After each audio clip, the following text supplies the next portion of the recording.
as we have promised that there will be 1 lakh appointment in the state, and to begin the process, in between 10th June to 10th May, we are going to recruit 16,000 new youth in the Assam police in various capacity.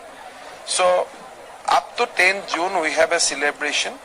After up to 10th May we have a celebration.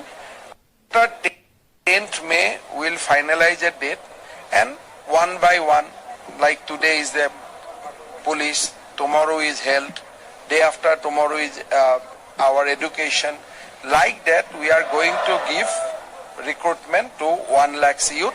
Of course, some of the recruitment may not be possible between 10th May or 10th June, but in shortest possible time we will complete 1 lakh appointment. In between, as we have promised that there will be 1 lakh appointment in the state, and to begin the process, in between 10th June to 10th May, we are going to recruit 16,000 new youth in Assam police in various capacity. In between 10th June to 10th May, up to 10th we are going to have a celebration.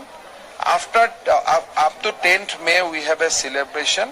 After 10th May we will finalize a date, and one by one